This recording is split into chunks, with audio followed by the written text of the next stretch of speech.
Hey, what's going on, everybody? Welcome to the show. Another Friday, another episode of Why Are We Bullish? All new guests this week. Very excited to have them on. We're going to be diving into it. Of course, this is live. Anything can happen. So I defer to my good friend Bill here. We'll do it live. Okay. We'll do it live. Fuck it. Do it live. I'll write it and we'll do it live. And thing sucks. If you have not already, like, subscribe, share, all those things help get this content in front of more eyeballs. I am Ben with the BTC Sessions. This is your daily session.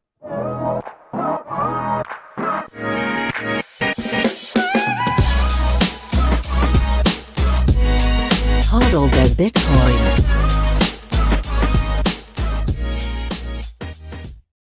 Before we bring in our guests, let's take a look at where we are in the market right now. This is timechain-calendar.com. Right now, we're sitting at $24,643 per coin. A single US dollar will pick you up 4,058 sats. 91.88% of all Bitcoin have been mined. And in terms of fees, looks like right now, next block, 15 sats per VByte. Even, if you're willing to wait a bit, still 9 sats or so. And there's about a 260 megabyte backlog in the mempool. So nothing being purged currently. But, use that RBF if you need to. Be conscious. Shout out to sponsors of the show, CoinKite.com. I love my Mark IV to secure my stack. The thing's a beast. There's so many great features on it. But CoinKite has a ton of great stuff. They just rolled out or announced rather the Coldcard Q1, which looks pretty badass. They've got the block clock. They've got the sats cards, open dimes, Tapsigners, all kinds of great stuff. Check them out. CoinKite.com. You can use code BTC Sessions for 5% off everything in the store.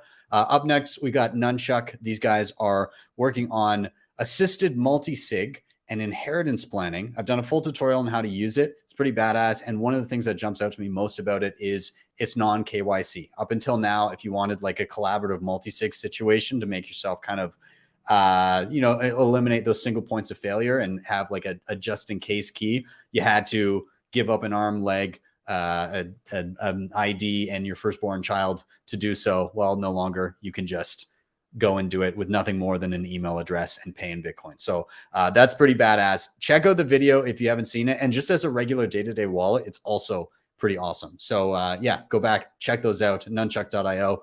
Start9, your sovereign computing solution. Love these guys. I've done a full tutorial on running your Bitcoin stack, Bitcoin Core, Lightning nodes, mempool.space, join market, and then also hosting your own data. You can do that and not have it sitting with, external services at the mercy of them. Things like your passwords, things like your files and photos. And then you can do cool things like running Nostr relays, all kinds of stuff. Check them out, start9.com. They have the Embassy 1. And if you're looking for something really beefy, like a high-end computing device, you can check out the Embassy Pro. And then finally, if you're stacking sats and you have a few priorities, things like peer-to-peer trading, being able to get instant self-custody, and again, providing no KYC, then you can jump on HodlHodl. You can sign up in minutes with nothing more than an email address. And again, you can buy Bitcoin peer-to-peer or sell Bitcoin if you need to do something along those lines. You can do it all on HodlHodl. Again, non-KYC. They do have a lending platform as well. No rehypothecation or anything like that there. So you can check that out as well. So with that, enough of my rambling. I need to bring in my guests, get you guys introed. So I'm going to be bringing in Suze, Ant, and Bill. Welcome, you guys. Get you guys Thank you for being here. So I'm gonna be and one sec here. There we go. So we are going to be diving into Why Are We Bullish. Thank you guys for being here. We're going to do a quick round of intros just so you guys can let people know who you are, what you do, and then we'll dive right into the show. So I'm going to jump to Suze first, and I'm just going to ask, who are you? What do you do? Let people know. Hi, I'm Suze. I live just outside of London. I'm a writer, researcher. I was previously a financial analyst, and I've just become obsessed with Bitcoin, and I just love researching and writing about it. Awesome. Well, thank you for being here. I saw a great discussion that you had about CBDCs recently, and you knocked it out of the park. So glad to have you on the show. We're going to jump down to Bill, and same question for you, man. Who are you? What do you do? Glad to have you on the show. We're going to jump down to Bill and I. Same question for you, man. Who are you? What do you do? Okay, this is Bill on Bitcoin Island. Bill and I. Same question for you, man. Who are you? What do you do? Okay, this is Bill on. There's like a huge So I'm here. the person on the ground that's making Bitcoin Island happen. We've got 250 businesses on the island that are accepting Bitcoin today here on Boracay, Philippines. That's awesome. Well, I'm glad to have you. There's a bit of an odd delay here, so we'll sort it in the background. But glad to have you on the show, and yeah, thanks for being here, man. And lastly, we're going to jump to Ant. Dude, I've spoken with you in spaces and listened to you in spaces a bunch, but first time on the show, so welcome. Let people know who you are. Yeah, thanks. I appreciate having me up. Yeah, I mean, longtime Bitcoin lover, hardcore data guy. I'm fascinated by the system. I mean, I came for the number go up technology and like stayed for the numbers. Like, I'm the creator of timechainstats.com, which is a free resource. There's no monetization, no ads. It's just kind of a site that I made for myself that started out for like kind of a way to keep everything as I was learning about Bitcoin back in 2017. But yeah, it just keeps growing. And I also am the creator of btclexicon.com. That's the sister site, if you can call it, the companion site to Time Chain Stats. So yeah, thanks for having me up. That's awesome. I'm glad to have you here. And yeah, you've put out some great stuff, some great resources there. Again, I just had the timechainstats.com up. There's btclexicon.com. If people are unfamiliar, go check out those websites. They are fantastic resources. But we're going to dive in. Again, thanks all for being here. But anybody that's watching that may be unfamiliar with the show, this is Why Are We Bullish? Very simple concept for the show. Basically, all the guests come with a reason why they're currently bullish, something that they're excited about in and around the Bitcoin space. Pretty much anything that tickles your fancy, whether it be an event, an app, a something that you're working on, an experience that you've had.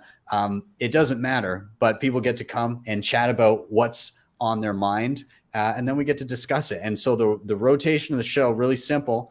We're going by the 3 R's. Somebody's going to drop a reason why they're bullish. Then all together, we're going to riff on that reason. And then finally, we're going to rotate to the next person until we all get a turn. So reason, riff, rotate, simple. So I'm going to get us started today, and then we'll go from there. But I've been kind of diving into something that I find interesting, and I don't want to get like overly bullish on it, but I think it's just another example of things that are coming down the pipe that, if people choose to use them, are just another way to use Bitcoin that can help with scaling, help with privacy, and a variety of other things.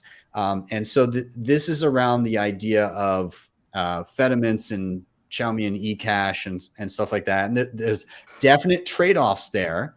But I just kind of wanted to show what I've been tinkering with this last little bit. So, and you'll forgive me if my explanations around some of this stuff are not totally perfect, but effectively what you can do is you can, the idea behind a lot of this is in Fedimint or the example that I'm going to show here, Cashew is another kind of implementation of this, is you can effectively have Bitcoin managed in a small community, like amongst people that you trust. So like perhaps, people that we're just never going to take self-custody in the first place. Like they're so far removed from getting down that rabbit hole, but you do not want them just leaving their stuff on an exchange.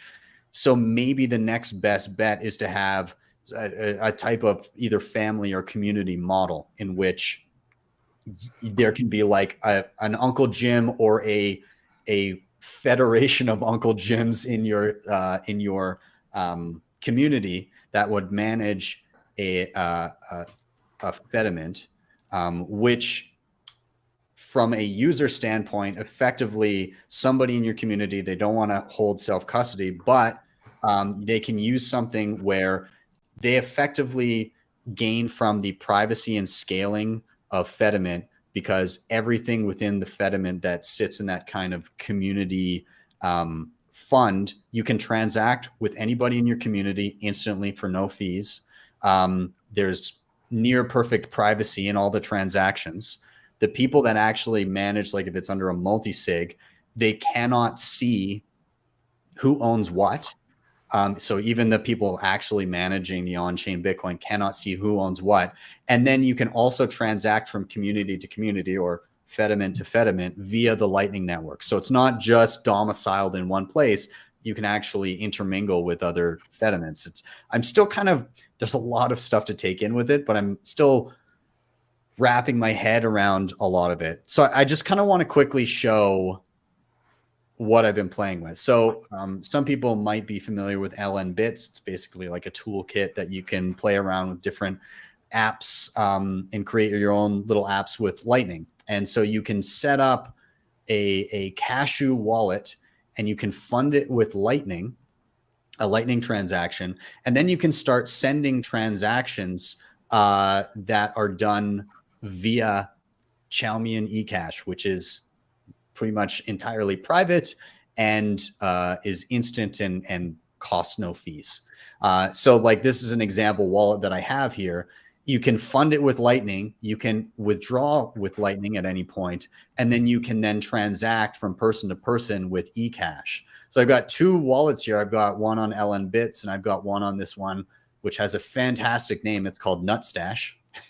And so let's say I wanted to send some eCash. I could go and I can say send eCash, and I want to send 100 sats. I then have this token that I can copy and send to somebody, and that person basically goes to their wallet, hits receive, and pastes it in, and then hits receive, and it's now in their wallet. It's instant. It shows up. It's entirely private. There's no like on-chain trace of it. So you're kind of hiding in a crowd. And at any point, if somebody wants to pull out of the mint via a Lightning transaction, you're actually hidden amongst the crowd of everybody in that mint. So there's no indication as to which person actually withdrew. So I found it very interesting. And this one here, this Nutstash thing, it actually allows you to integrate with Nostr.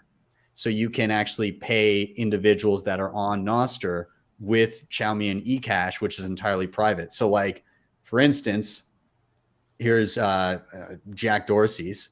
I can just grab his NPub, and right now it's a bit clunky because you have to translate it to hex. So you have to post in somebody's NPub and it kind of converts it. Eventually you'll just be able to grab their NPub. But I can then hit send. I can put in an amount, 100 sats. And, oh, I guess I should change my mint. Which mint do I want? You have multiple mints, by the way. You're part of multiple communities, and they can transact in between. But anyways, I want to send to him. I'm going to put in, oh, I guess they did add support for NPubs. Anyways, I'm just going to hit send, and I'm going to confirm. My other confirmation shows up on this other screen. But yeah, so I just sent Jack 100 sats in entirely private Chalmian eCash right now, which he'll get a DM for, or he'll get a direct message for, and he can redeem it that way. But if he had like the Nutstash wallet, it would just show up. And actually, as an example, before the show, I actually put a note saying that I would be talking about this stuff. And I said, if somebody wants to go ahead and send me some eCash, there's Calais saying that, hey, I just sent you some. I can jump into my wallet here and I can see there's an inbox, and there's two different transactions from, if I didn't know, no idea, but I just received, there's 21 sats, accept, that's now in my wallet. There's 8 sats, accept, that's now in my wallet. So you can privately send Bitcoin in this kind of layered approach within a specified community. You can run your own mint, or you can be part of a mint managed by people that you trust. There are trust trade-offs. It's important to note that. But I just think it's kind of cool to see these things that are being built atop and integrated easily with Lightning, and then integrated easily with things like Nostr. There's a lot going on in the background right now that I think a few years out, people will be like, where did all this stuff come from? And it's kind of interesting to be seeing it before the world notices. So that's why I'm bullish. I think I'm just excited about tinkering with new things that people are working on that the world at large has no clue about. And Xiaomi and ecash with Lightning and via Nostr is one of them. So I'll open it up if anybody wants to dive in, comment. First of all, has anybody here either heard of or used ecash on via Lightning? Bill, you have. I'll just ask, what has your experience been? I haven't been able to use it. I've only heard about it, but here on the island, we have a fairly small community. Like I said, 250 different businesses, and I'd like to see them being able to save on chain through something like this. I've just not really understood it. I end up going to talk to people and show them how to save on chain, and I think they understand it. I need to go back and check on them in a month to make sure, but if there was an Uncle Jim on the island so they could be self-sufficient on this and know that they're saving, that would be a pretty great solution. I love the kind of in between, like, again, helping people, like Uncle Jimming for somebody when you know, and it doesn't even have to be a permanent thing, but being like an interim Uncle Jim for people and helping them along their Bitcoin journey. I think that's a valuable thing to provide. And then, you know, some people will move beyond that and move into self-custody for themselves. And then other people that maybe that ends up being their last stop along the journey, but at least it's better than just full leave your money with a single entity that you then have to trust. At least you can kind of remove single points of failure with a mechanism like this. And I'm curious your thoughts on this stuff. Are you for it? Do you have reservations about it? What are you thinking? Thanks. Yeah, I mean, I believe that you should have an adversarial stance in all things in Bitcoin. You know, everything that comes up until you fully understand it, and then maybe try to understand it even more. Right now, I really like it a lot from what I've read, and I don't fully understand it as well as I can, as well as I should or could right now. But it is exciting. I think that you know, I'm from Texas. There's a lot of farms around here and like small communities. And that's where I see like a lot of potential here for something like this, where, you know, people don't really think about it a lot, but in small, like little, you know, ranching communities, you know, they all know each other, but their access to the legacy financial system it can be difficult or, even non-existent sometimes, you know, or even predatory in some ways. And seeing something like this, you know, the right platform, with the right user experience, I think could be really major for, you know, like the local ranching communities and just other communities small around the world, obviously. But that's what I think right now, close to home. Yeah, absolutely. And I'll jump to Susie as well. I don't know your experience with this kind of stuff, but like just from a kind of seeing that there, do you have initial impressions? Like, where are you at with this kind of stuff? The first thing that popped into my mind was whether or not it would be able to give you some non-KYC Bitcoin. Yeah. Oh yeah. Like you could easily be able to clean it up. Yeah. Oh yeah. Yeah. You could easily be able to clean it up. I mean, you could have peer-to-peer markets with this type of stuff very simply. I mean, it's the same again, like there's a lot of already kind of peer-to-peer non-KYC solutions to be able to buy Bitcoin. Like I mentioned HodlHodl off the top of the show, but like there's RoboSats, there's BISC, there's even just like obviously, direct in person.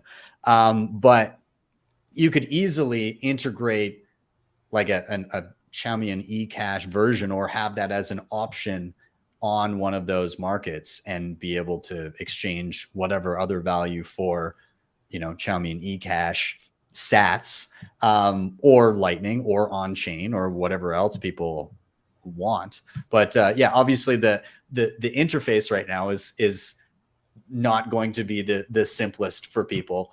But I know, I just saw your mate David said grandma would never use it. we have to give a shout out to David, by the way. You guys won't be familiar with this, but David is the biggest fan of the show. For the longest time, he came every single week, every Friday, and would watch every show. Sometimes he was here hours in advance. He hates Bitcoin, but he's always here. And he took a little hiatus for a while, but I'm glad to say he's back. He has some important messages for everybody. He said, market does not look good for Bitcoin. He said, this is the top. He also said, normal people will never understand this. That cart doesn't look good. And then I think he finished off with grandma would never use ecash. So David, I appreciate your input. I love you. Please never leave. Please never change. And you're always welcome here. So hats off to David. He is the mascot of the show. Thanks for being here. He's a great guy.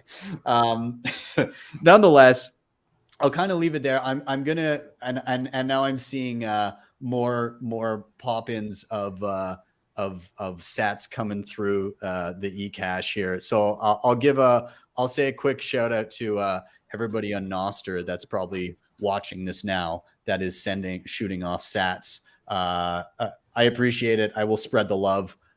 Thank you for experimenting and learning with me. And with that, I will wrap up this topic so that we can get into yours, and we'll give it a rotation. So again, cheers, everybody on Nostr. Thanks for partaking. With that, let's do a little rotation here. Just due to the order of people on my screen, I will jump to Susie first, and I'm going to set you up with a simple question. Why are you bullish? I'm bullish because the mainstream media, and not all of the papers, are starting to finally report accurate information about Bitcoin. I don't know if you saw my one of the first City AM articles that I wrote about the environmental benefits. Have you come across that one? I believe I did, yes. So I was totally shocked. First of all, the fact that they allowed me to express an opinion on central bank digital currencies, which was exactly what I thought. And they clipped a few bits off, but it was pretty much what I wrote. And also that they were allowing me to report on the environmental benefits. I mean, I saw your show yesterday where you were talking about all the FUD around it, and it's nonsense and it's crazy. And if they just understood, it would be amazing. And that's why I'm bullish, because I've had a few articles published by a mainstream City AM London business paper that has actually been reporting facts. I like this because it's kind of like, Bitcoin begins with, a select group of people. There's certain types of people that gravitate towards it first. And those typically aren't the mainstream type of reporters, but a lot of people begin to understand it as they're exposed to it more and more, and they have multiple touch points. And it's kind of hard to be in and around Bitcoin and not see benefits, even if you're looking at it in a way where you're saying, I don't like that person that's using it for this particular instance. It's kind of hard when you're around it for long enough to deny that it benefits a lot of people in a lot of different ways. And so it's just kind of like an inevitability that eventually people that are journalists that do get it will eventually put out content, and that content will be so much more coherent than the drivel that does not understand how Bitcoin works. And when it's kind of laid out there and contrasted and compared, and you look at how Bitcoin continues to just TikTok next block, and people begin to see benefits of people that they know, or hear stories of benefits for maybe people on the other side of the globe, it gets harder and harder to be a detractor. I'm wondering, did you experience, like earlier on, did you experience pushback for this type of stuff you wanted to cover? I just published it on my Substack initially because I didn't think that anybody would cover it, and all the articles that I'd read in all the other papers, they didn't know what they were talking about. It's frustrating. We've all experienced that, haven't we? Where we read it and you're like, right, okay, this journalist actually hasn't done their research. They don't know. And in the need of, I'm always being told we need to provide balance, but unfortunately there isn't always balance. And a balance is just a journalistic trap because you can't balance a lie. So it's like when you're talking about central bank digital currencies, it's almost like writing balance on junk food. It's convenience. What you can't, okay, well, let's provide some balance. Well, I can't. Yeah. So, you know, it's really difficult when you're reading, and when they started talking about the roadmap for Bitcoin, I don't even like saying it. It's awful. When they were talking about the roadmap for Bitcoin, I was totally shocked because I went up to London on a night out and I was in the pub and I was asking people, do you know what central bank digital currencies are? And like, no, haven't got a clue. So, well, they published a roadmap on it today. Our government published the Bank of England has been researching it for years, and you don't know what it is. No, haven't got a clue.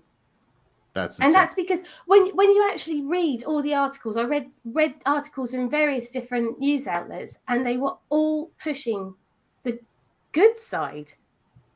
But there is no good side. The only good side is that it's going to be sold as more convenient. And that just drives me insane. So when they actually agreed to publish it under the guise of balance, I was actually really relieved. And that is why I'm bullish, because finally they're publishing accurate information.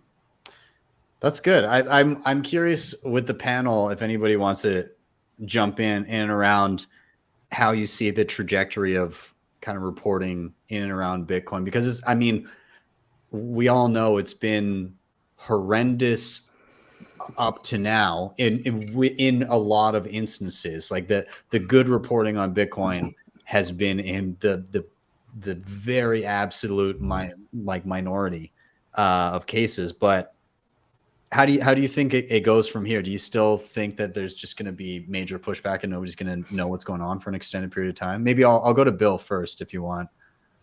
So this conversation made me think of the idea that reality is that which refuses to go away when you stop believing it. And I've been in different different communities throughout the years, and as I faded away from them, whatever we were discussing and enjoying in that community just kind of disappeared. I don't think that's happening with Bitcoin. If you don't believe in it, you still hear about it, you still see it. So, yeah.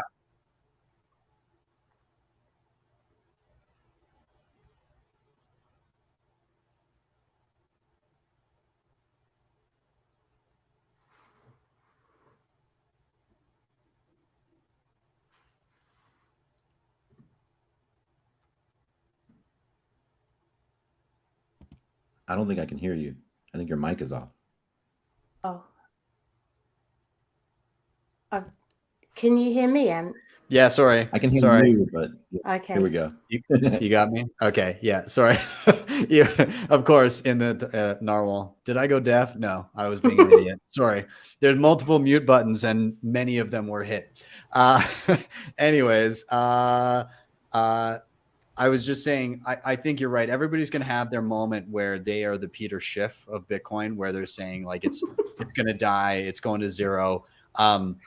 But hopefully the average person gets to go past that because they see it enough times to realize and concede that maybe I was incorrect in my take. Now, I don't think Peter Schiff is one of those individuals, which is why he's the perfect example. But yeah, everybody's gonna. It's kind of undeniable. Like the people that said that the internet was a fad, they don't exist anymore. So I think it's similar with Bitcoin. It's just going to be people push back until it's absolutely undeniable. And yeah, I don't know. Ant, what do you think here? Yeah, I think people are probably gonna think I'm wearing a tinfoil hat on stuff like this, but you know, like they used to say, or they'll say, history is made by the victors, and there's different things that you've heard like that. You know, I believe that we are in the midst, like, you know, that Bitcoin represents this battle between humanity versus the central planners, like at its core. Like that's where I am in my journey at this point, right? Like a lot of other people that we know. I've also worked in the news media. There was back in the old days, you know, I was working in that industry, and you know, I can tell you from my experience, you know, the news is told by either the publishers or the advertisers. You know, pretty much every article that's out there, it's very rare to get like a real, like unbiased news source. And we're told that we have a free media in the West, but you can even tell there, if you read between the lines, you can see the advertisers' influences and things like that. Given that I believe that we're in this battle between, you know, where we are, I think that it makes sense that my next conclusion is that a lot of these articles are being driven by these powerful people who are anti-Bitcoin at their core, and either they don't know about it, or they're threatened by it, or, you know, they want the clicks at first. I mean, listen, you know, Bitcoin and monetary Darwinism is at its, you know, core an incentives game. And so that's when I read these articles, I have to ask myself, like, who's the owner of this outlet, and what have they said in the past, and where have they, you know, because everybody in the Bitcoin network is an actor in this network, and you know, where do they stand essentially? Where's the money? Who's paying them to write this drivel? Because some of these media outlets you'll see are continuing to put out the same type of FUD almost on like the 4-year cycle along with Bitcoin. So that's kind of where I am with it. I am happy when I see good reporting about it, because we do need it, and the legacy system still does exist. So, you know, there's going to be this this bridge between, you know, the old world and the new world, and having that, you know, real voices about Bitcoin are important. So I do like seeing stuff like that. Some of these people do have good articles. Most of it is drivel, though, to me. Yeah. But how much do you think is just because it takes so many hours to really get your head around it, and some of these journalists just don't have the time? They don't put in the effort, and they don't. It's hundreds of hours, isn't it? You've got to read and just absorb so much information to actually come to it with a clear, coherent, balanced, word again, approach. And I just don't think that they can.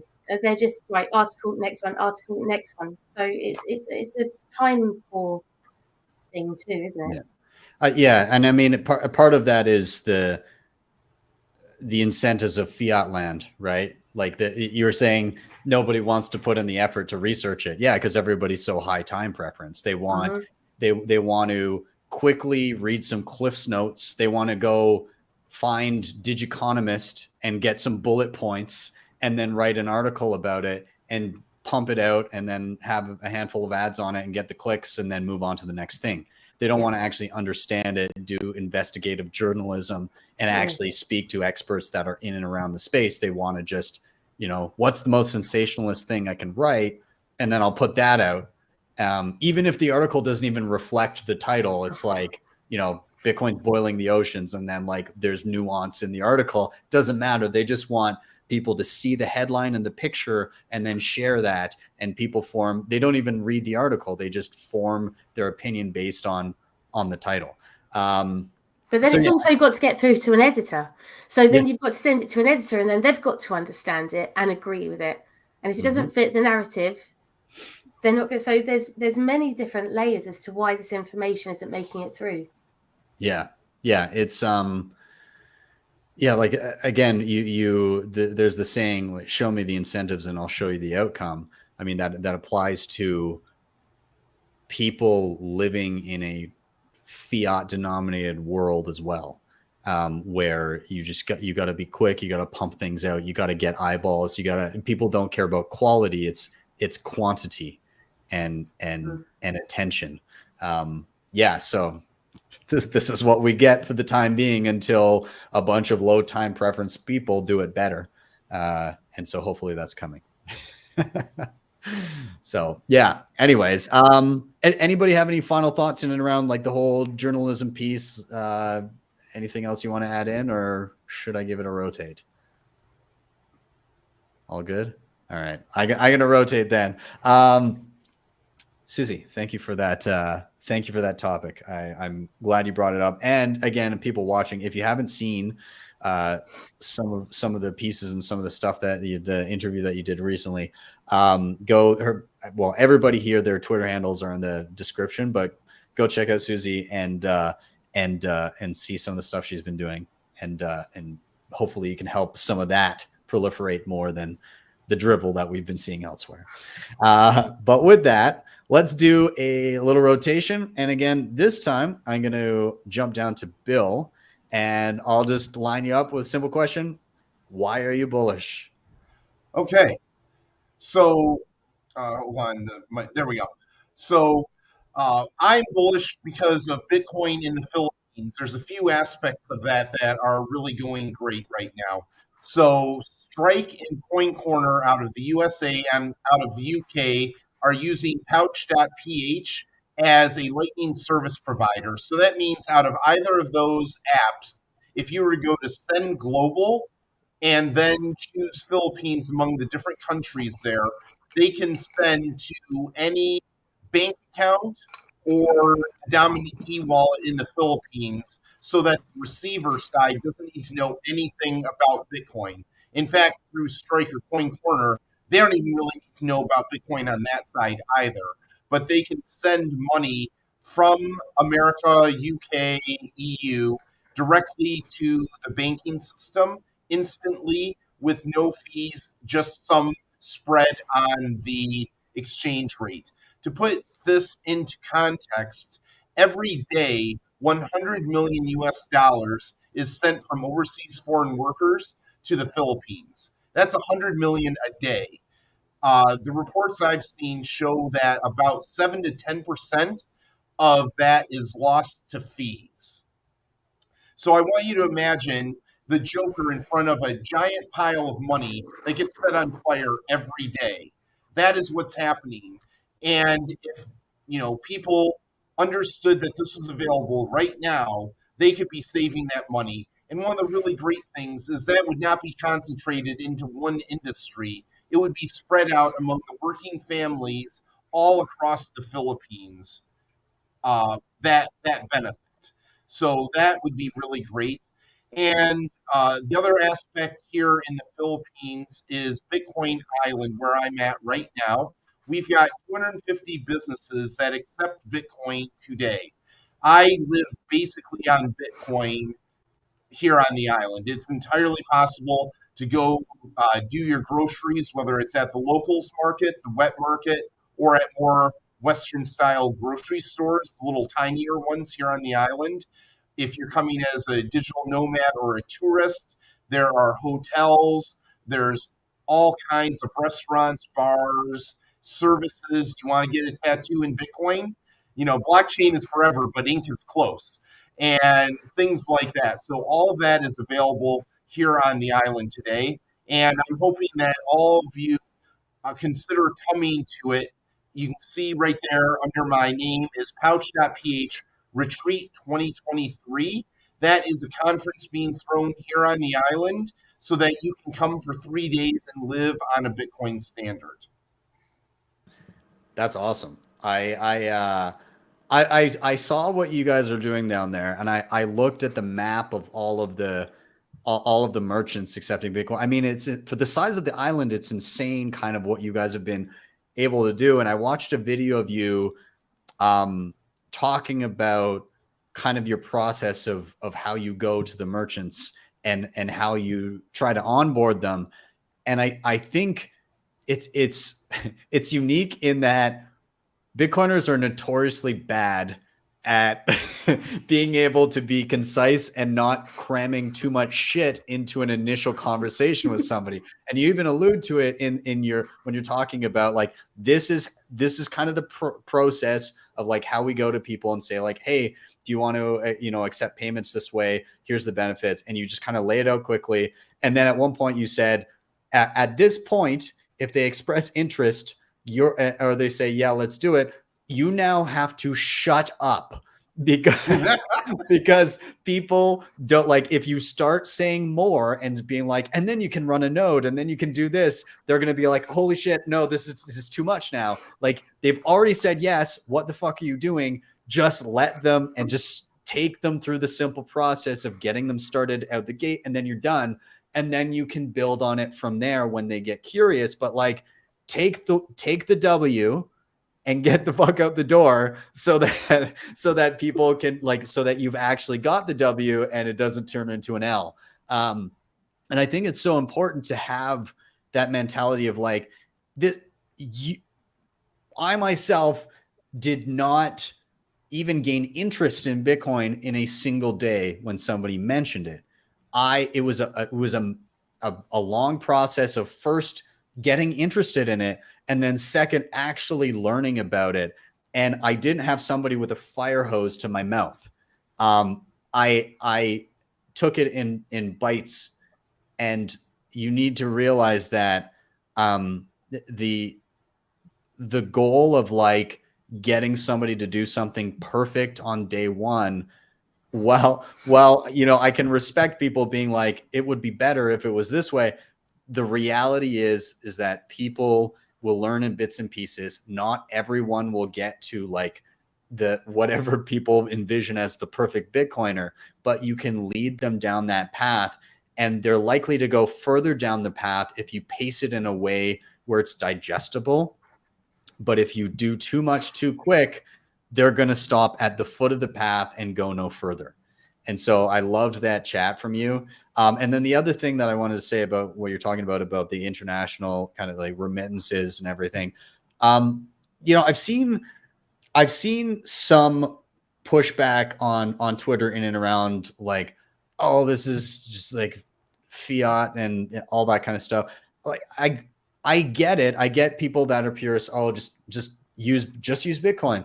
But at the same time, like part of me is thinking, I mean, screw you, man. Like these people, if they can use Bitcoin in a way where maybe they don't appreciate the value of Bitcoin yet, but it meaningfully impacts their lives in a positive way by using the network, then fantastic. They will then become curious as to why that is possible down the road. So yeah, sure. If somebody's still using dollars or I can't recall the currency in the Philippines. I have been to the Philippines. Peso. Okay, so it is pesos. Yeah. So if they're still in pesos, whatever. But again, it's a step down the path, and if that's their first step, is just you're using the network to benefit you, to get more of your remittances. There's so many people from the Philippines remitting home.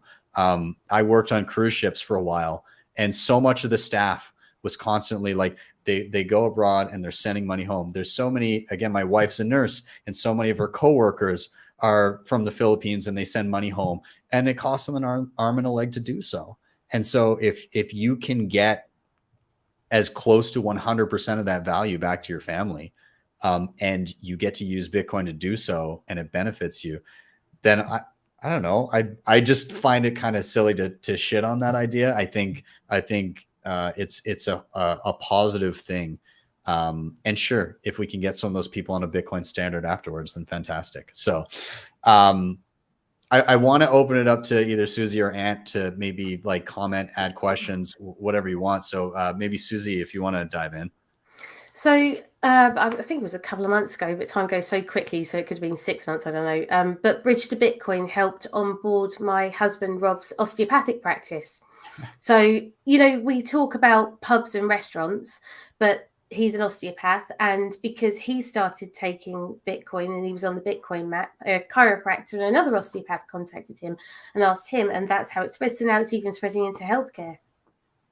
That's awesome. The Path to Bitcoin guys are awesome. I did have them on the show a while back. I saw that show. Yeah. Yeah, they're great, and they've onboarded a ton of like pubs and merchants in and around the UK. They're doing some good work. I'm super impressed with what they've managed to do. They're amazing, and I think they do it all for free as well. So if anybody does look, I shouldn't advertise things, sorry, but I retweeted their fund to send donations because I think any help that they can get is great, because they need to keep going because they're making such a difference for adoption.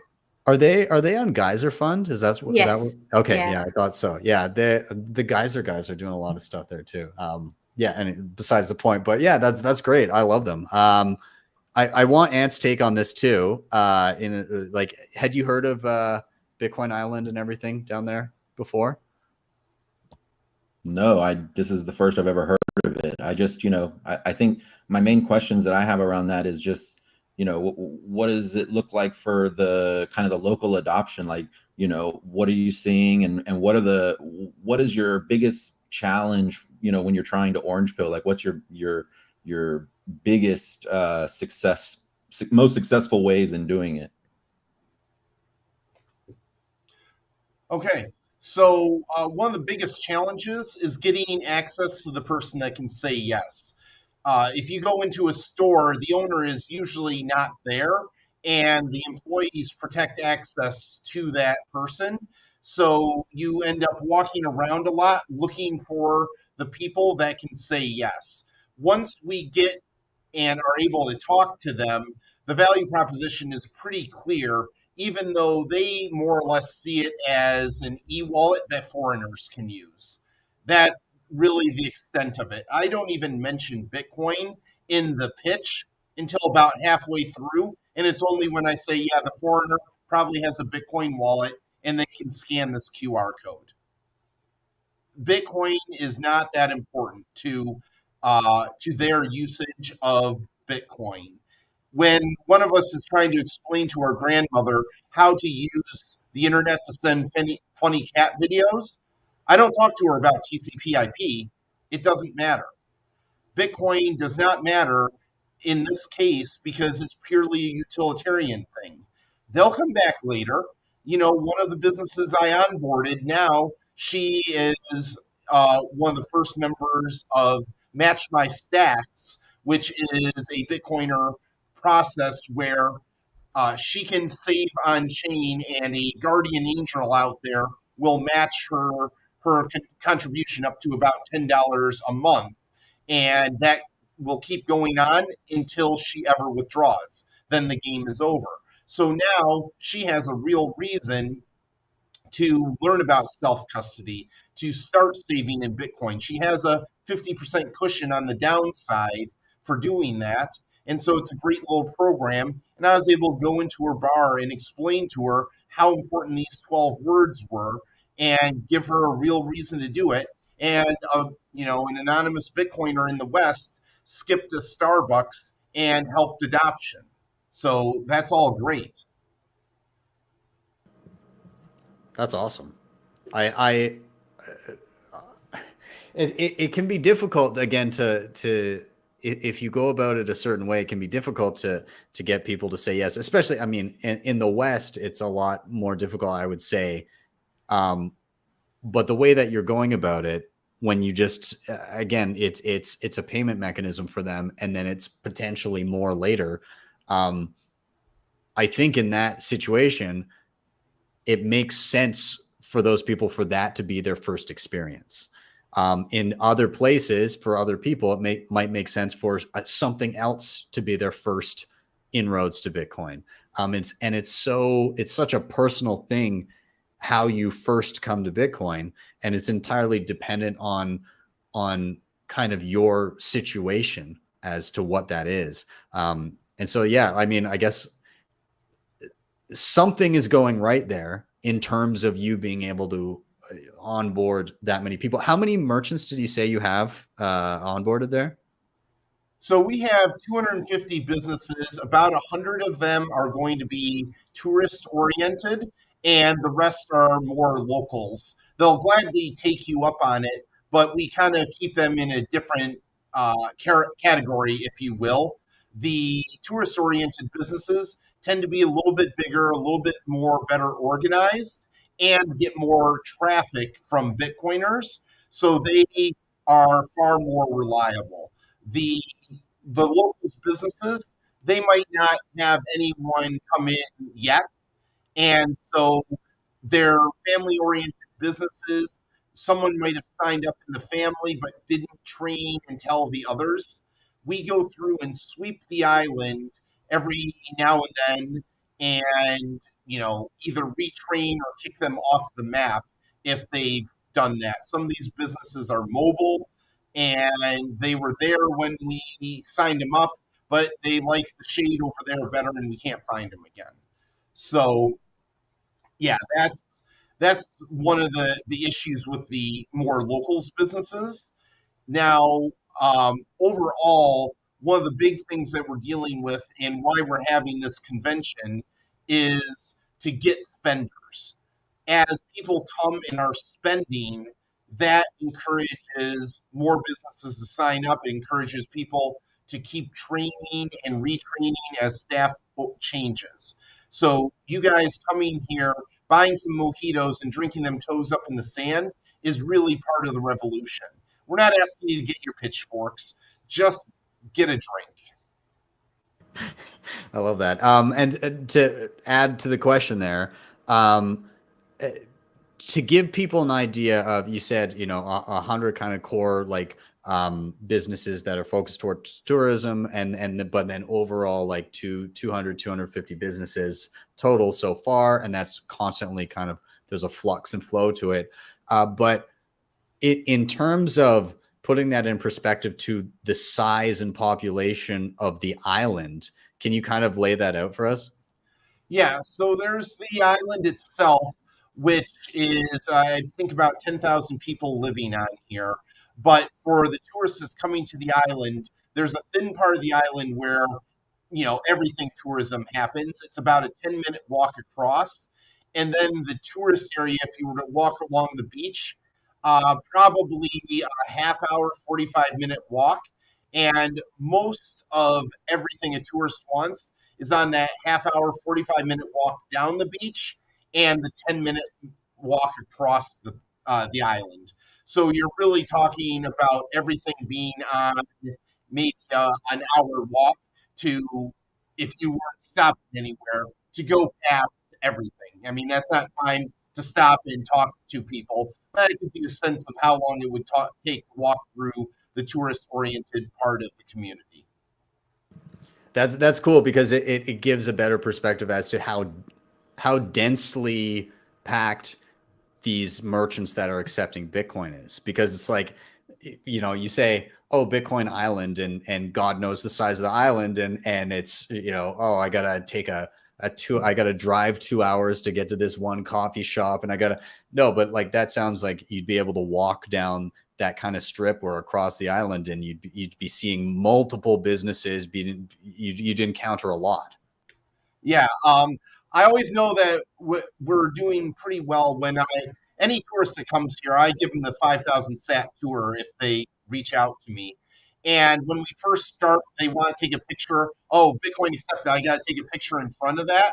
About 15 minutes later, they're like, whatever, they're everywhere. And so they stop thinking it's a novelty to take a picture in there. I've stopped thinking it's a novelty to pay with Bitcoin. Like, yeah, this is just what I do. This is normal, and I'm living in the future here. I really believe that I've got this tiny little community here that is what the rest of the Philippines and the world is going to look like in the future. So having this island is a great test bed for Pouch and its software, and other Bitcoin community ideas that want to come set up shop here. You've got a mecca in the East for Bitcoin here, and we really want people to start coming and using it. That's great. Yeah, I love seeing all this play out of all these little smaller kind of ground up community movements. I think it's important, and I think over time, obviously, we're seeing more and more of them pop up. But I'm also loving the aspect of the kind of circular economy thing that you're creating there, because at the end, you were mentioning how, okay, well, there's more kind of local community type people that are running businesses that are accepting it. And so you get a situation where if there's enough, then those tourist businesses that are getting a bunch of Bitcoin coming in through, they could potentially just go, again, they don't even have to convert it locally. They could just start accepting it and just holding the Bitcoin and then going down to the store and purchasing whatever they need from their local merchants as well, like the more kind of I guess local economy that they're dealing with. So I'm super curious. Also, I've heard, I've not been to Boracay, but I've heard it's beautiful. I was over in El Nido for a while. So I think I spent about 10 days over in Puerto Princesa, I believe. So I spent some. That's it. Sorry. The name of it is Puerto Princesa in El Nido. Yeah. It's a beautiful place. If you get the chance, go over there. But now I've got another place to go to, so I will try to get there. So I won't be able to make it this year, but if anybody is, again, check that link that Bill has posted there. So I don't know if anybody has any final thoughts here. Otherwise, I can do a final rotation here. I don't know if anybody has any final thing they want to chip in here. All good. All right. I'm gonna give a rotation then. Bill, that was awesome. Thank you for filling us in on that. And I encourage you guys to go and watch. Maybe Bill, you can read. Well, wait, you got banned from Twitter. Never mind. We'll find it for you later. Anyways, there's a great chat that Bill had around his pitch that he uses. Where can people find that pitch or the pitch deck, or like your methodology, that talk that you did? So that was recorded on stage at El Salvador Adopting Bitcoin 2022. So if you just look up Bill Hill Adopting Bitcoin, then you're going to find that video. It's just under 10 minutes of what our pitch is, why we say what we say. Awesome. Yeah, definitely watch it. It might help you fine tune pitching your friends, maybe, or at least help you streamline a little bit. Nonetheless, we're going to do a rotation here. Keep the comments coming, by the way. Just so you guys know, David says that grandma likes her leather wallet, not a Bitcoin wallet with secret words. So thank you, David. Yellow did reply and say that a Bitcoin wallet can be leather. Why are you so biased? Jesus. So anyways, we're going to do a rotation. I'm going to finally jump to Ant here. And again, I'm just going to tee you up with the same simple question. Why are you bullish? Yeah, thanks. And, I really like to hear about, what Susie and Bill are working on. That's, pretty exciting. I think that as far as grandma's not going to use it, I agree with Bill that, on some level, on the one side, you abstract away this thing as it goes along. I was alive to see the internet rise and also the rise of the mobile phone. And I mean, you abstract these things away, these complexities away, and you get to a point to where your grandma's playing Farmville online and whatever, and it all just goes away. Not to mention the fact that, anybody who's, 13 years or younger was born into a world where Bitcoin has always existed. It's just simply always been here. And at some point they're going to be grandparents. And so, yeah, I just like hearing what you guys are working on. I agree with you guys. I mean, for me, I hope I have something to add, like the people before me. I mean, besides building time chain stats and BTC lexicon, I'm just kind of a common pleb here. I hang out on spaces a lot in this cycle, but, very quick you know, I won't go into like my whole history or anything like that, but, you know, from my perspective, you know, I'm like old school punk, you know, I grew up with no parents, you know, just, I was either homeless or, you know, in and out of foster care, you know, foster homes, you know, I was from a early age, like battling against the system and, you know, the corrupt central planners, you know, since like the late 80s, you know, early in my career in, you know, 2008, right, you know, 2009, right, when Bitcoin was, you know, coming around, you know, I was early in my career, I was seeing these things like, you know, the too big to fail and, you know, all of that and the Occupy movement. And, you know, I just kind of missed Bitcoin a little bit, you know, and for several years, like I saw it early on around like, you know, 2012-ish, and then just continued to ignore it for many years, you know, and like a lot of people that I've talked to, it just, you know, Bitcoin just doesn't seem to go away. It just keeps you ignore it for a while. And at some point for everybody, you reach that point where you just can't ignore it anymore. So, you know, yeah, that was me, you know, and I didn't have spaces back in my day, you know, it was, you know, you just be on Twitter, you know, kind of all alone going through this bear market. And now, you know, 2 up, 2 down, you know, I've seen 2 bulls, I've seen 2, you know, I'm in my second bear.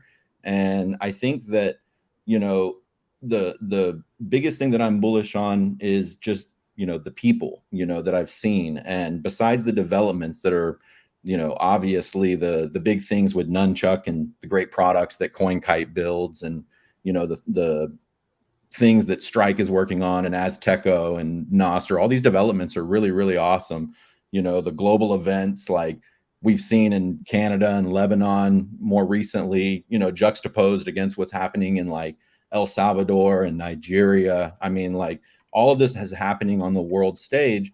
And at the same time, this, you know, if you steep it back down to just hanging out on Twitter and being in these spaces, you know, the people that I've seen in this cycle, you know, the class of 2020, you know, through 2023, you know, it felt like, and maybe it's because of the spaces, maybe it's because of all the work that, you know, all the education people like you are doing, you know, on videos like these, and people just kind of continuing to tell the never ending story with this thing, you know, Cafe Bitcoin, we're on there every single morning talking about this stuff and examining Bitcoin news and everything and talking to everybody.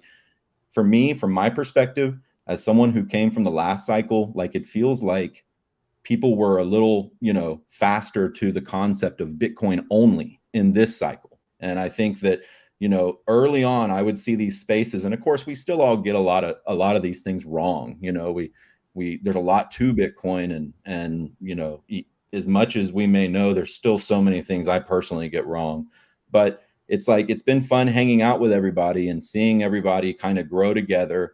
And in this cycle, you know, now there's been some really big developments that, you know, when I first came into the spaces back in like kind of 2021, like mid-year, you know, it was big bull run and everybody was ecstatic. And, you know, people were talking about never having another bear market again. And we're never going to have another 80% drop, and like just all these crazy comments, you know. And that was one of the things that got me on spaces, by the way, because I was like, I had to correct some of these people living the bear market that I had come through. But anyway, you know, like this group, this cycle, I mean, seeing things like, for example, you know, again, back in my day, but I mean, the price fluctuations, and especially for the people before even me, were, you know, below 10,000.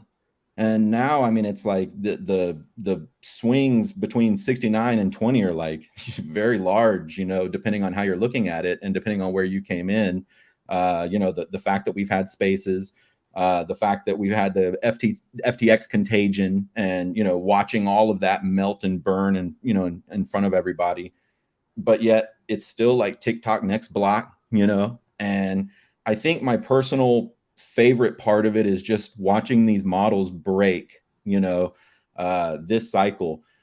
You know, that coming out of the last one, it was all about like Plan B's, you know, big model and all these different things. One of the things that I held on to still was that the all-time high, once it breaks it, it doesn't ever, or it hasn't ever come back down below it, the previous one, you know. And so when that one fell down, I remember thinking to myself, okay, like we've been hanging out with this new class for a little bit, and like now we're all kind of like OGs, newbies, like people who've been here for a while. Like everybody's now back on square one because like the models are all falling apart. You all have to like face, what do you know about Bitcoin? What do you believe about Bitcoin? Like, why are we here? And it's happened in this cycle. And then, you know, having the like just kind of watching the game theory play out on the world stage, you know, like I said, looking at things like El Salvador and Nigeria, you hear these stories about, you know, what's happening, but a lot of people don't recognize that, or it's not really highlighted that in El Salvador, you know, it's like government, you know, like they support it, but in Nigeria, they're trying to get you to use their CBDC, and like there's still heavy Bitcoin usage. So you're seeing it play out in two different arenas, you know, and the game theory is like fascinating to watch.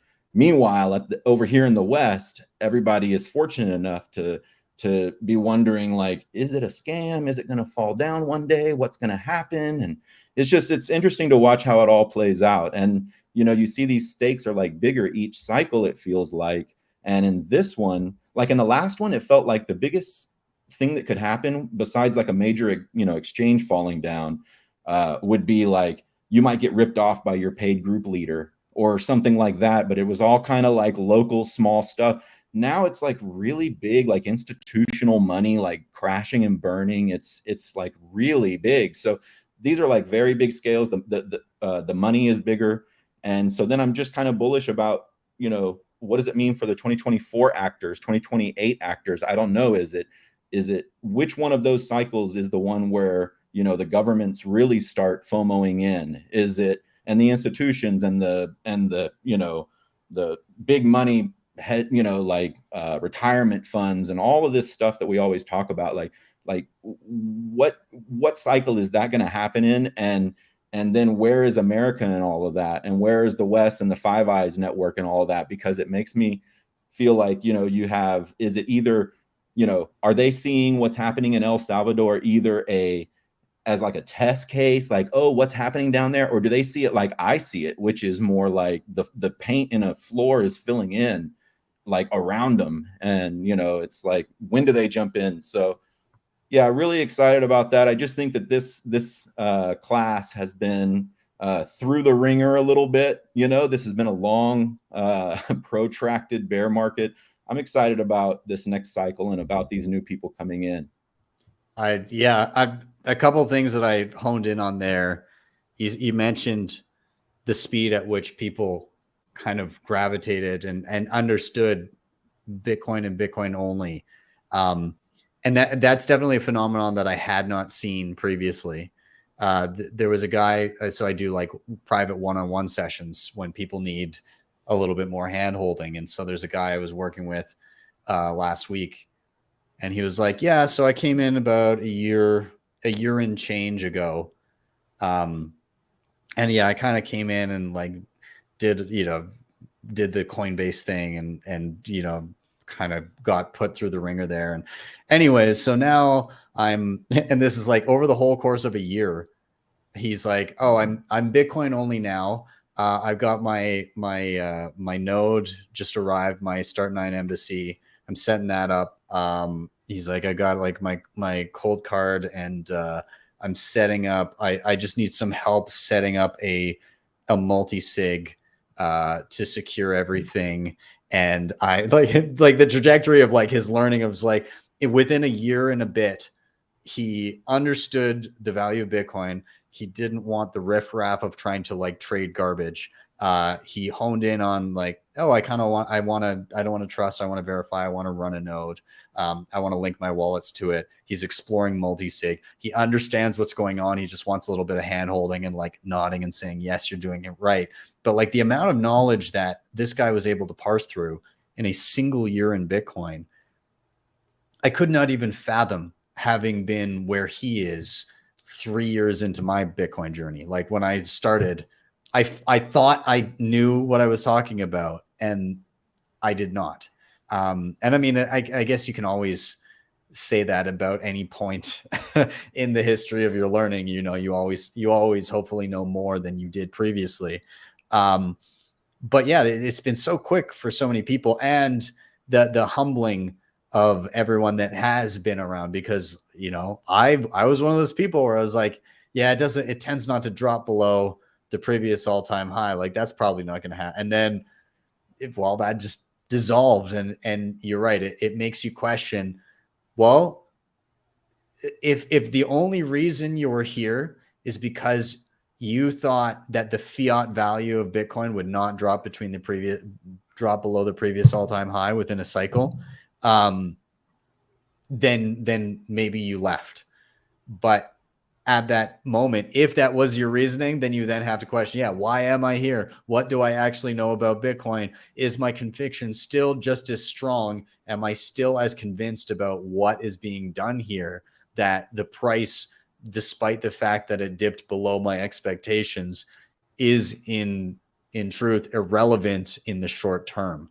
And, you know, luckily, a lot of people were able to just weather that and say, whatever, it doesn't matter. We know what this thing is. We know it will continue to be here.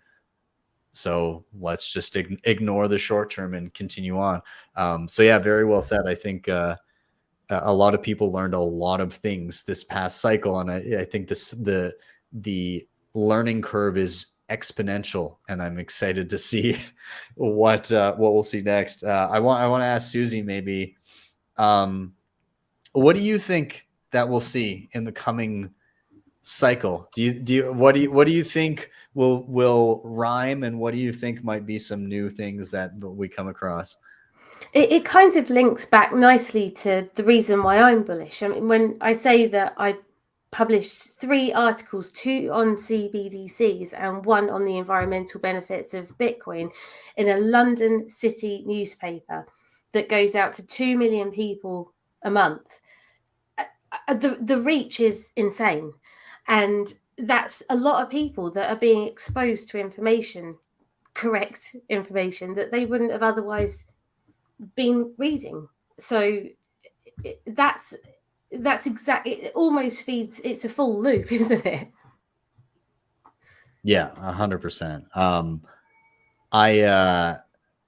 Rusty, you were saying the institutional implosions that we kind of saw this time around. Do you think it gets, this for Ant, but do you think it gets bigger in scale in terms of implosions this time around?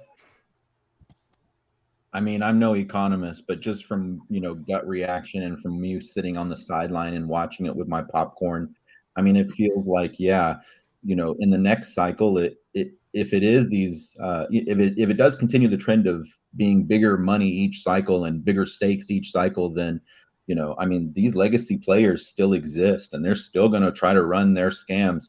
There's a whole bunch of people who haven't come in yet from that arena who would love to run their rehypothecation scams all over again.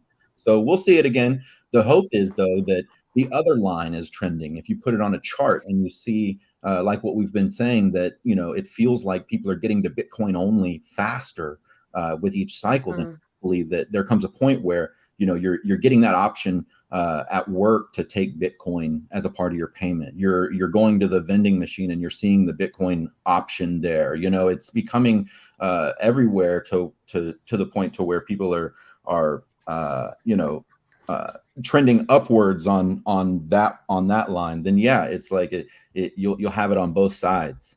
So that part's pretty exciting. And then, you know, the idea that you get to Bitcoin faster, like one of the people that I follow that I love a lot, Beauty On, you know, he had said a while back, I'll mess it up, so I'm just going to paraphrase horribly, but that Bitcoin needs to rid itself of the Guy Fawkes mask. And as a, you know, like an ex punk rocker or whatever, like the idea that yeah, at some point, you know, like what serves you at some point in your development may not always serve you. Like you know, you get to a different growth, you know, and so you know, part of that plays into that as well, where, you know, you get to a point where people come into it right away, like Bitcoin only. It is just money, you know, it's ubiquitous. This is the money that you're using, and there's nothing like creepy about it or like shady secret coders or any of that other garbage. It's just Bitcoin, you know?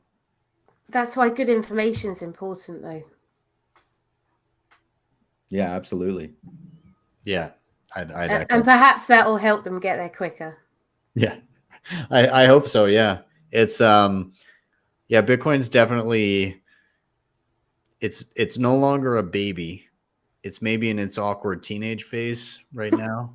It's you know, it's going through some stuff. You can see the potential. Yeah, it's a little emotional from time to time. Yeah, I think we're there. Bill, what do you feel? What's your feeling for kind of this next little bit in Bitcoin, the next few years?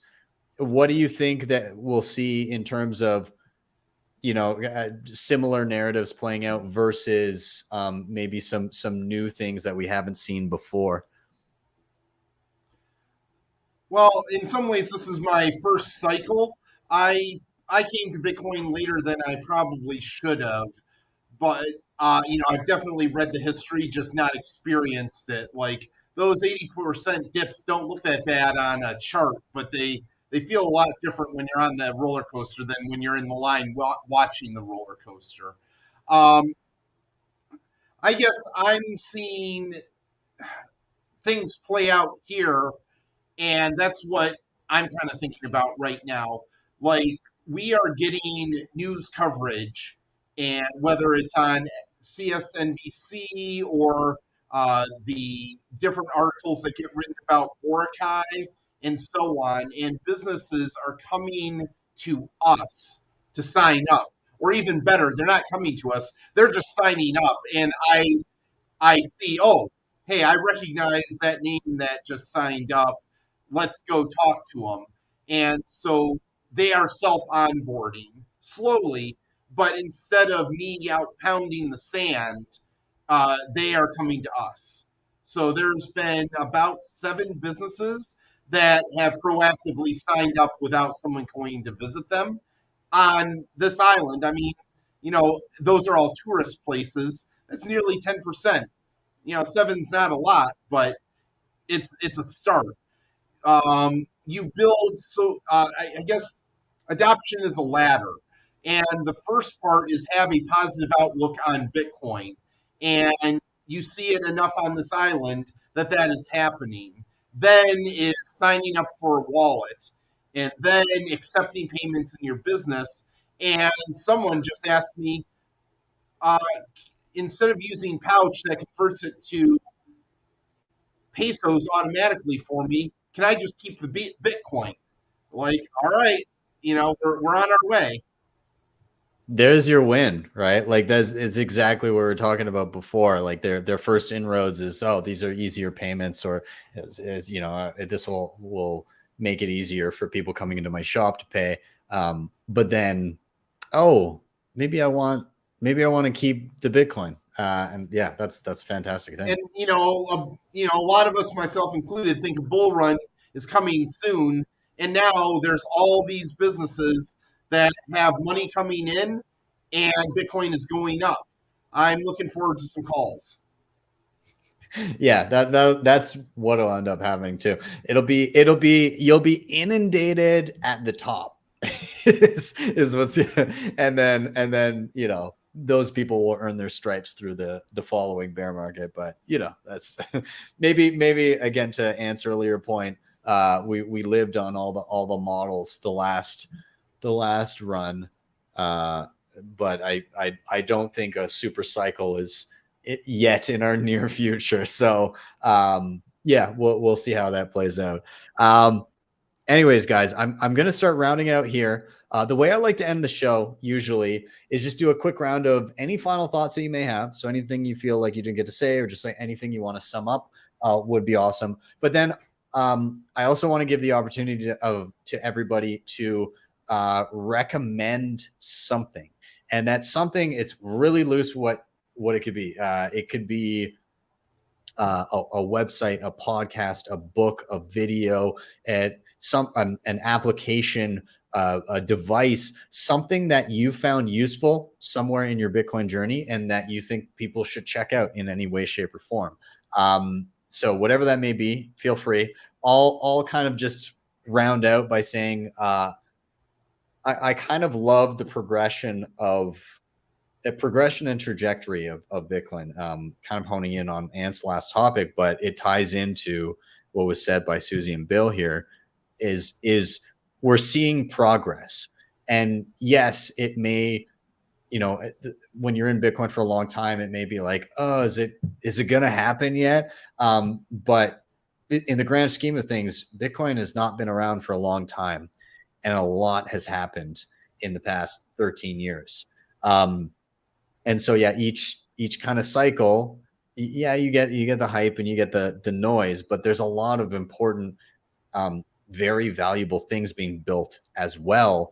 And the world kind of witnesses those in those cycles. They witness them in those bull runs, and they may not fully recognize the difference between value and noise, but they kind of get it all at once, and then the noise eventually goes away. So you're getting ground up adoption, you're getting better quality of information, and you're getting a quicker learning trajectory from the people that are exposed to Bitcoin, to the point where they're able to go through experience and learn from all the mistakes that we all made over the course of years in a single year or less. And that's awesome. So that's where I'm going to kind of leave it. I think everything is accelerating, and then we'll start to kind of feel that more in the coming years. In terms of recommendations, with my topic, I was just going to say, if you want to check out how to do and play with the Xiaomi and ecash, number one, I'll say, like, both the wallets that I mentioned, like, very, very early in that. So, like, don't send a ton of money. Like, you can send like a couple of thousand sats and play around with it. And if you lose it, you don't need to shed too many tears. But like, the one is, you just go to LN Bits, just Google LN Bits, and you'll find like a wallet you can set up.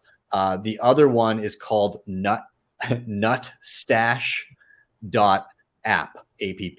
And so that's just, you can quickly set up a wallet in no time at all. You can fund it with a Lightning transaction. You can send like 1,000 sats over, and then you can basically start sending to other people using Xiaomi and ecash right away. If you want to try sending to yourself, you can create an LN Bits one and a Nutstash one, and then just send back and forth and kind of see how it interacts. I'm going to make a video on it this coming week. So if you need to wait for that, that's fine. But if you wanted to play with it right away, yeah, go Google those things and play around.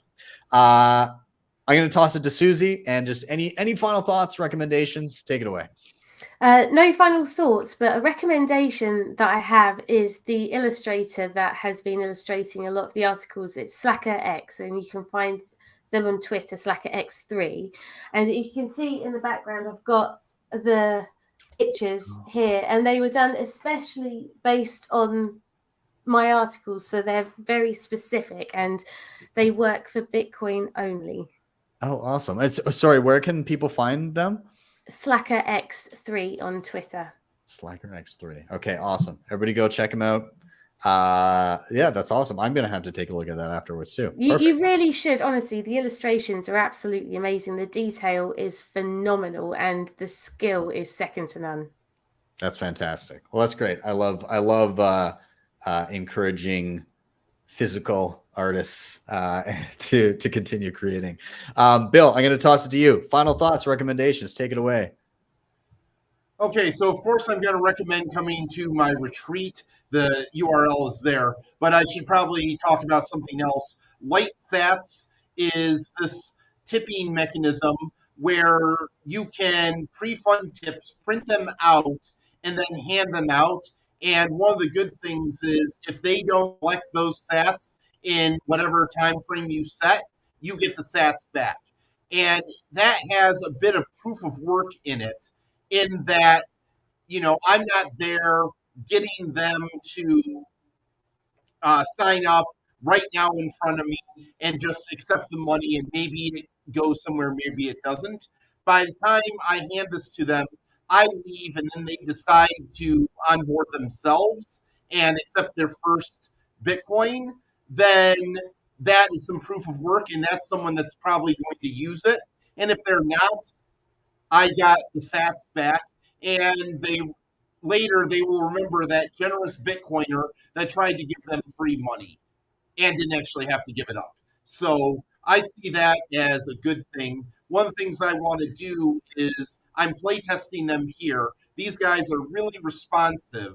At first they had QR codes. Most Filipino do not have a QR reader that they know how to use on their phone.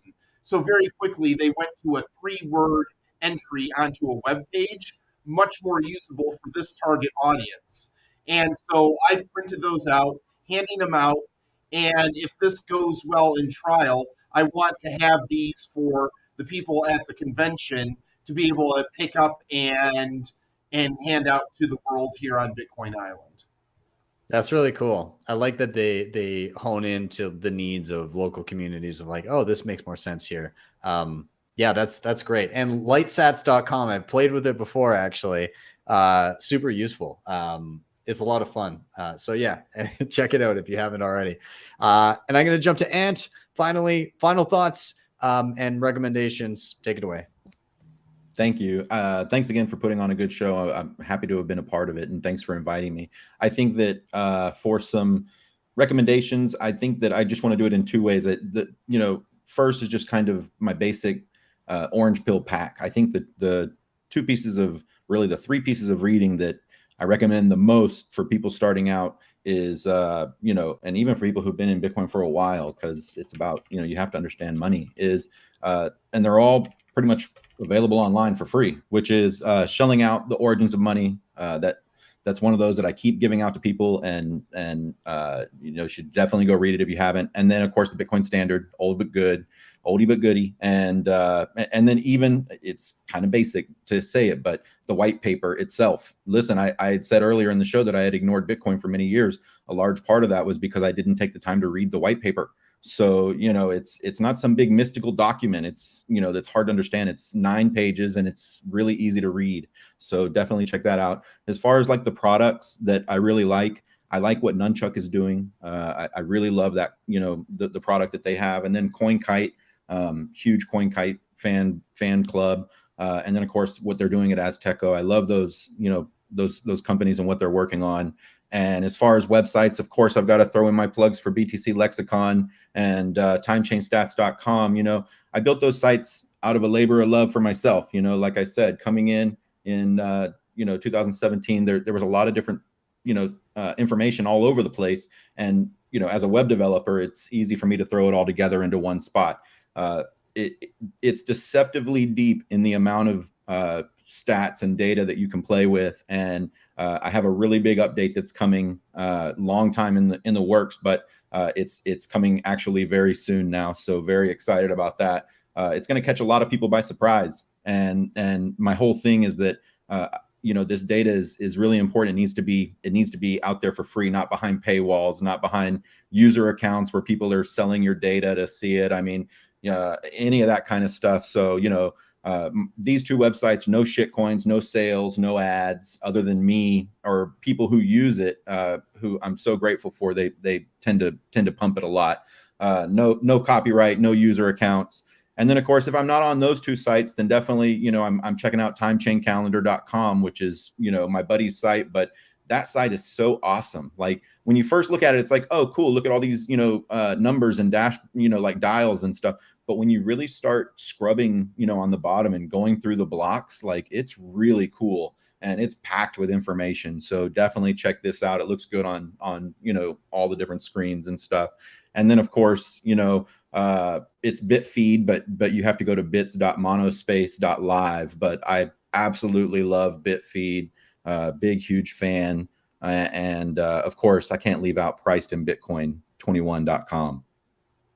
There's so many good data-based websites that you can parse through all kinds of interesting Bitcoin information. And I'm glad you brought up a bunch of them there. And I mean, obviously the ones that you put together too, and the one that TC did. Yeah, they're all great. So thank you for bringing those up. I've got one last recommendation I got to throw out there because I forgot. I said I was going to do it, and I see a couple of the degens in the chat that are responsible for it. So we all know our good friend Yellow. They're doing Project Yellow over on Geyser Fund. And yeah, you could basically get a plushie that is yellow.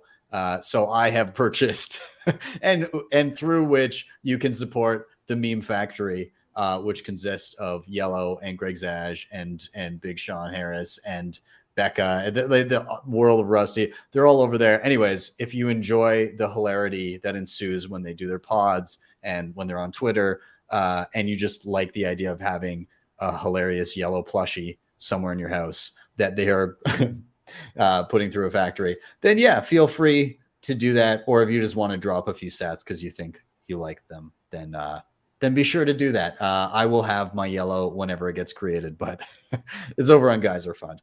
Guys, I'm going to say thank you so much for being part of the show. Really enjoyed the conversation. Thought it was a lot of fun. Really happy hearing about everything you guys are working on. And of course, all of you are welcome back anytime. So have a great night. See you later, Ben. Thank you. Yeah, see you guys later. All right, Awesome. see ya. And everybody watching, thank you so much for being here. Thank you for joining in the show. Thank you for being in the chat. David, so glad you could make it out. Love you, man. Of course, if you want to help with the show, you can do a ton of things. You can like, subscribe, share. All those things help get this content in front of more eyeballs. You can go and check out the previously mentioned sponsors down below. So CoinKite, Nunchuk, Start9, HodlHodl, they're all there. Other thing I wanted to mention, if you're thinking about coming down to Miami, this is going to be my 4th time going for the Bitcoin conference. I went to the first one, 2019. It has grown quite a bit. It's quite large now. It's almost overwhelming, but there's just so many Bitcoiners in one place. It's like you just run into everybody, and it's a lot of fun. Anyways, May 18th through 20th in Miami Beach, Florida. 150 speakers, 15,000 attendees, 2,000 companies, ton of stuff, lots of satellite events, pleb party put on by Anders and Pubby, all kinds of good stuff going on. I'm going to be down there for like a week. So yeah, anyways, b.tc/conference. You can go use code BTC sessions for 10% off. I'm doing my Coldcard workshop down there as well. So that is, I'm going to be doing a 4-hour deep dive. So you can basically show up with, and if you want, you can like buy a package through the website here. So you get your Coldcard when you get there, or just bring your own. But nonetheless, it is a 4-hour deep dive that basically goes from the absolute basics, like setting up, backing up, using air gapping transactions, all that kind of stuff, using with Sparrow Wallet on your desktop. But then we dive deeper into some of the more advanced functions, like using BIP85 and having like all these sub accounts, which you can use for family members. So you can Uncle Jim for them, maybe a little bit of multi-sig. We'll try and cover as much as we can, but it's 4 hours and it will be robust. And by the time you get out of there, you will know the Coldcard much better than your average pleb. You will be above and beyond them. Limited tickets because it's a small space. I'm renting out some office space there to run it, and it will be on Wednesday the 17th, so the day before everything kicks off for the conference. So anyways, you can check it out. Just head over to my website, btcsessions.ca. There's a little in-person workshop. I'm very proud of this image, by the way. This hilarious cartoon of me explaining the Coldcard. Anyways, you can click on that and get all the info there. With that, I'm out. Have yourselves a wonderful day or evening, wherever you may be. If you want to help out the show one last way, you can always drop me a Bitcoin tip at my Strike page. Strike.me/BTC sessions. You don't need Strike to use it. Just go there, type in an amount, hit the tip button. You'll see a Lightning invoice, or if you prefer, tap to the right. You'll see a regular Bitcoin QR code. Have a great night. I'll see you guys next time. This has been your daily session.